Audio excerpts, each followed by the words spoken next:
Fala pessoal, tudo bem com vocês? Espero que sim, espero que estejam todos ótimos e ótimas. E vamos para o nosso conteúdo de hoje.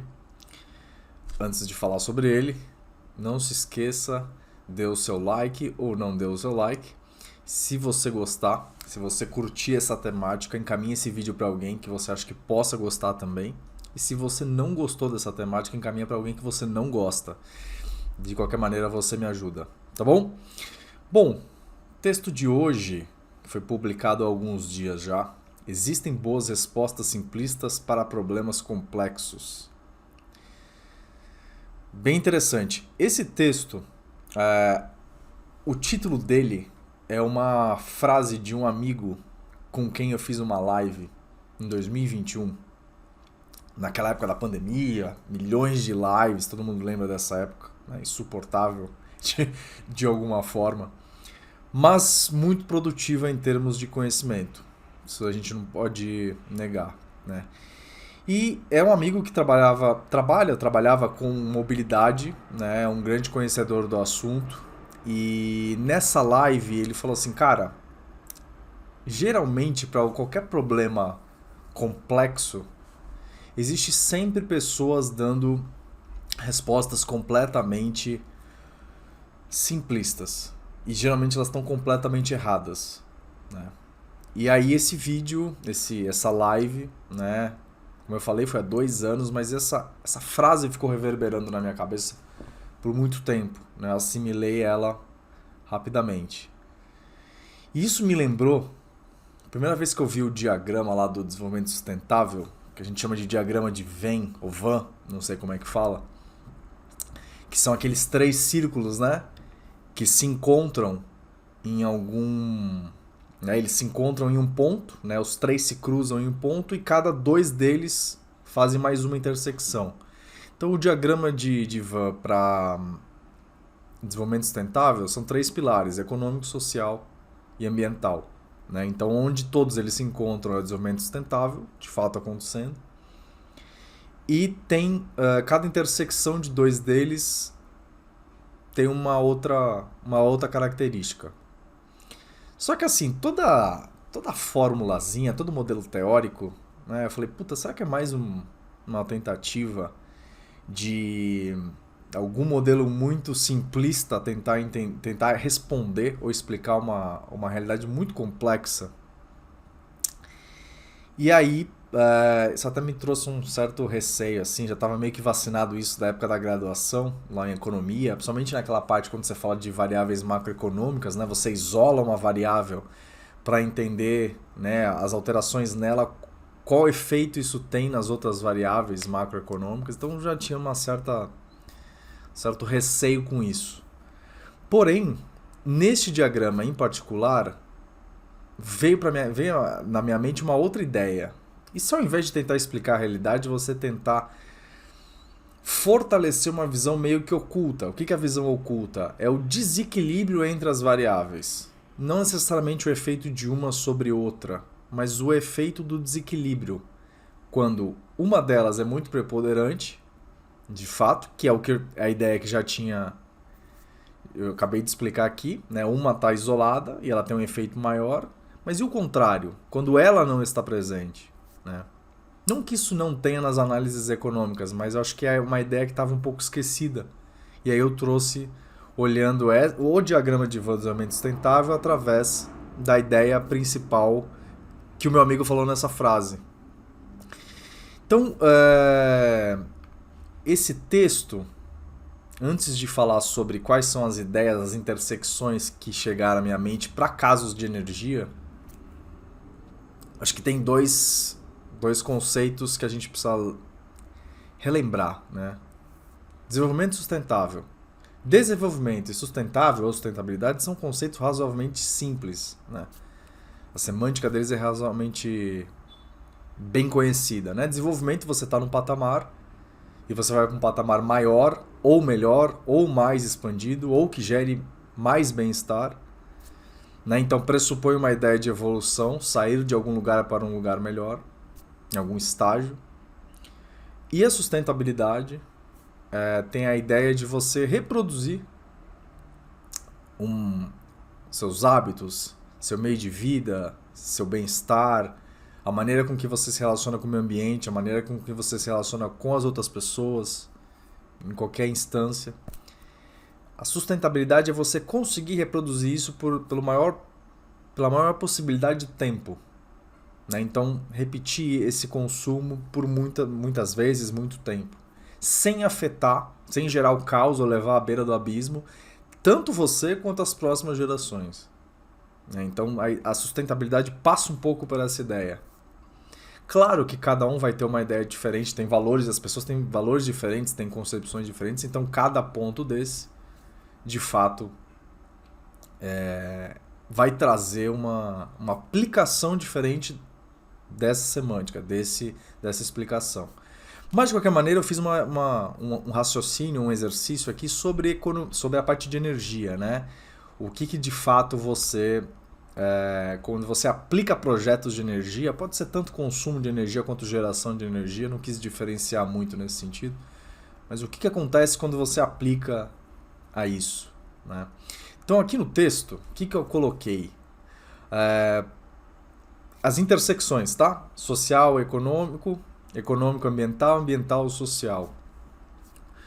Quando você casa fatores estritamente econômicos com sociais, ou seja, você preserva o seu modelo de retorno econômico, ou seja, de retorno de valor, de criação de valor, com fatores sociais, ou seja, o impacto que você tem nas comunidades, nas pessoas, no coletivo, na transformação coletiva, na dinâmica coletiva, até melhor do que transformação, na dinâmica coletiva.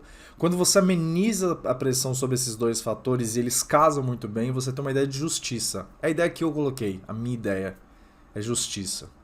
Quando você casa o econômico com fatores ambientais, ou seja, você faz uma modelagem financeira, por exemplo, de um projeto, né? E esse projeto você consegue na prática executar ele tecnicamente e tem os recursos naturais para fazer com que ele seja, né, possível de ser executado. Quando isso acontece, esse casamento econômico e ambiental, essa intersecção, eu estou chamando de viabilidade. E quando você casa fatores sociais com fatores ambientais, ou seja, você utiliza o coletivo, a relação das pessoas entre elas, entre os seres, e a utilização de recursos, e não causa pressão sobre esses dois pontos, você tem um senso de responsabilidade. Então, essas três intersecções, né, o econômico com o social, para mim é justiça, o econômico com o ambiental, para mim é viabilidade, e o social com o ambiental, para mim, é senso de responsabilidade. Tá? Só que lá no começo desse vídeo, eu comentei com vocês uma ideia de desequilíbrio. Né? O que era a ideia de desequilíbrio? Vou partir do pressuposto que eu já conhecia. O desequilíbrio pela visão que eu já tinha em mente. Ou seja, que é a comparação com aqueles modelos macroeconômicos, você isola a variável. Então, se eu estou falando, né, que o social com o ambiental é bem casado e você gera responsabilidade, então se você não olha os dois, ou seja, você só olha o viés financeiro ou econômico, isso é irresponsável. Você tem um senso de irresponsabilidade. Se você acaba olhando, né, você olha principalmente o social, mas esquece o retorno econômico, a geração de valor econômico, e você esquece a execução de fato tecnicamente com os recursos naturais ambientais, então aqui você tem um senso de inviabilidade. Então perceba que quando você exalta apenas um componente, um pilar, você tem exatamente a ideia oposta. Né? Então se eu falei de responsabilidade, de viabilidade, eu estou falando de irresponsabilidade e de inviabilidade quando você olha exatamente o outro fator que não está dentro da intersecção entre os outros dois pilares. E aí, para completar, você tem na questão da... Meu Deus, qual que falta que eu falei? Ah, lembrei. Quando você olha apenas o ambiental e não olha o econômico casado com o social, né? Você causa pressão econômica e causa pressão social, então você tem até um senso de injustiça. Então, justiça, viabilidade e responsabilidade, quando você exalta exatamente o fator oposto a esse casamento, então você tem injustiça, inviabilidade e responsabilidade. Tá? Com o texto isso fica mais claro. Eu sei que falando assim é mais uma provocação, mas olhando o texto vocês vão entender bem. Quando coloca no diagrama lá, vocês vão entender melhor ainda. O diagrama, inclusive, está no Instagram. Eu já ia esquecendo, o Instagram Multiverso Energia tem a fotinha lá, né? Visualmente, se você quiser ver. Eu vou tentar colocar aqui também para vocês verem, mas no Instagram tem, tá? Então tem o texto com o descritivo, tem a imagem lá e tem eu comentando aqui neste maravilhoso conteúdo. Tá bom? E aí o que acontece? Eu isolei um fator. E se eu esquecesse esse fator especificamente? Então, quando eu digo que o econômico casando bem com o social é justiça, se eu esqueço do fator ambiental, e essa é a realidade, por exemplo, dos projetos de energia até o século passado. Quando a gente não falava de energia renovável limpa, a gente não estava preocupado com os recursos naturais. Então, se a gente não está preocupado, a gente deixou o ambiental para trás. Mas tem o social e tem o econômico, porque o econômico porque é o lucro, é o retorno financeiro, e o social é como que as pessoas não só consomem a energia através da produção, por exemplo, de combustíveis fósseis, né?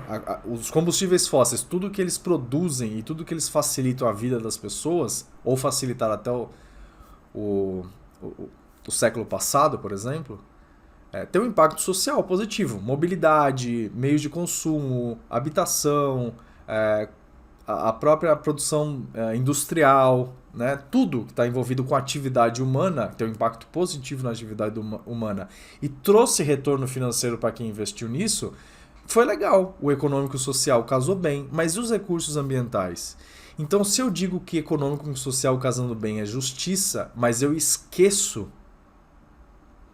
a parte ambiental, então isso me dá um senso de justiça, mas me dá um senso de justiça limitada. Tem justiça, mas poderia ser melhor. Por quê? Porque eu estou esquecendo um outro fator. E na minha concepção, esse exemplo que eu dei agora é o panorama mais propício para a gente explicar Revolução Industrial até anos 90 do século passado.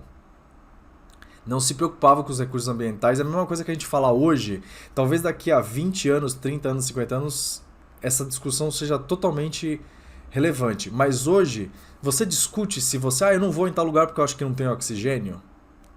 Por que você não discute isso? Porque o recurso oxigênio, ainda que tenha poluição e tudo mais, alterações na composição da atmosfera, o recurso oxigênio não é uma variável limitante para você deixar de fazer alguma coisa. Você não vai numa festa na casa de um amigo seu, você pergunta assim, aonde que é a festa? Mas você não pergunta, vai ter oxigênio para eu respirar. Por quê? Porque é uma discussão até ridícula, né, nesse momento, porque a abundância de oxigênio é grande. Então não é um fator limitante para você ir ou não ir. Mas talvez essa questão do ter oxigênio seja relevante daqui a 20, 30, 40, 50 anos. Né? Tem alguns quesitos, por exemplo, a água também é um elemento básico. Você não pergunta se vai ter água em algum lugar específico que você vá, porque você pressupõe que não vai ser um recurso limitante. Talvez você até precise comprar, mas não vai ter escassez. Mas tem lugares do mundo que tem escassez de água.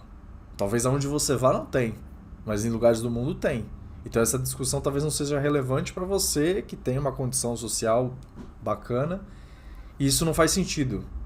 Mas talvez em lugares pobres, subdesenvolvidos ou mais do que o lugar onde você mora, talvez faça muita relevância. Então tá vendo? A discussão ela caminha, ela evolui conforme você tem uma clareza maior sobre isso.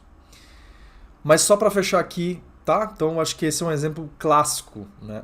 Então, em situações, em projetos de energia, ou situações do dia a dia das atividades humanas, onde você não tem uma limitação, onde você tem um casamento bacana, por exemplo, entre econômico e social, mas esquece o ambiental, então você tem um senso de justiça, mas é uma justiça limitada, tá?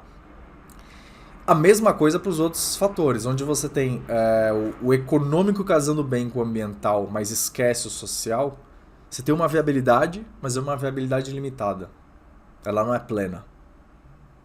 E aonde você casa bem os recursos sociais com ambientais, você tem uma viabilidade, você tem um senso de responsabilidade, mas é uma responsabilidade limitada.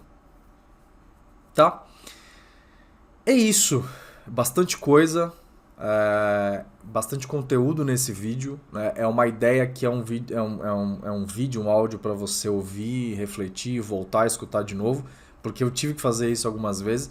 Parece uma ideia muito básica, de fato é uma ideia macro, né? Eu tô começando aqui a discutir desenvolvimento sustentável, então parece uma ideia muito teórica, muito macro, mas se você pegar essas ideias de o casamento entre fatores como o senso de justiça, viabilidade e responsabilidade, e aí você pode dar o valor que você quiser, né? Eu coloquei esses valores porque eu identifico que o casamento entre esses fatores promovem esses valores, mas o mais importante é entender que quando você não tem um casamento pleno entre os 3 pilares do desenvolvimento sustentável, você então tem intersecções que tem valores interessantes, mas não são plenos nem completos.